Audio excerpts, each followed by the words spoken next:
H5N1 avian influenza virus, जिसे आमतौर पर बर्ड फ्लू कहा जाता है। हाल फिलहाल में इसके एक नए स्ट्रेन के फैलने की खबरें आ रही हैं।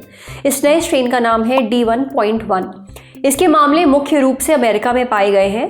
पहले ये D1.1 सिर्फ जंगली पक्षियों और मुर्गियों में ही पाया जाता था, लेकिन अब ये गाय और इंसानों में भी फैल रहा है। हाल फिलहाल में इसका एक नया केस अमेरिका के नेवाडा में मिला है। ये स्ट्रेन एक डेयरी में काम करने वाले इंसान में मिला। USA टुडे के मुताबिक ये डेयरी वर्कर दुधारू जानवरों के साथ काम करने के बाद इसके संपर्क में आया था। US डिपार्टमेंट ऑफ एग्रीकल्चर की animal and plant health inspection service ने 31 जनवरी को नेवाडा के दुधारू जानवरों में D1.1 की पुष्टि की थी। ये पहली बार था जब इस स्ट्रेन का पता दुधारू जानवरों में चला था। वैसे इससे पहले भी बर्ड फ्लू के मामले गाय समेत दूसरे दुधारू जानवरों में पाए जा चुके हैं, लेकिन उनमें ये जीनोटाइप नहीं मिला था। अब ये जीनोटाइप क्या होता है? जीनोटाइप यानी कि किसी जानवर का जेनेटिक रूप।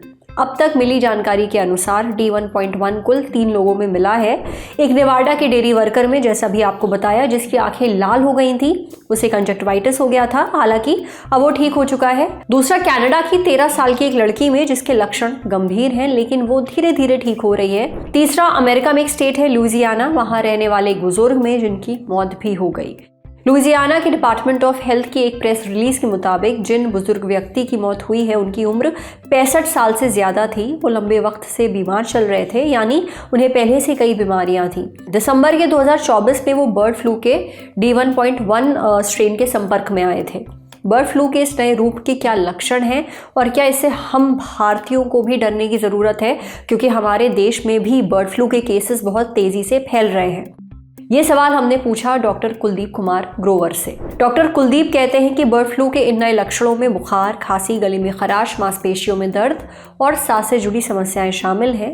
जहां तक इससे डरने की बात है तो भारतीयों को बर्ड फ्लू के इस नए रूप से डरने की बिल्कुल ज़रूरत नहीं है। फिलहाल इसके मामले अमेरिका में ही पाए गए हैं। US centres for disease control and prevention का भी कहना है कि आम जनता को इस स्ट्रेन से कोई खतरा नहीं है, लेकिन जो लोग पक्षियों या फिर गाय के संपर्क में रहते हैं या मुर्गी पालन करते हैं उन्हें इस स्ट्रेन का थोड़ा खतरा है। इसलिए ऐसे लोग सावधानी ज़रूर बरतें। ऐसे लोग पूरी बहा के कपड़े पहने, ग्लव्स का इस्तेमाल करें। ग्लव्स उतारने के बाद अपने हाथों को अच्छे से सैनिटाइज करें। अगर हैंड सैनिटाइजर नहीं है तो साबुन और पानी से भी हाथ साफ कर सकते हैं। समझे?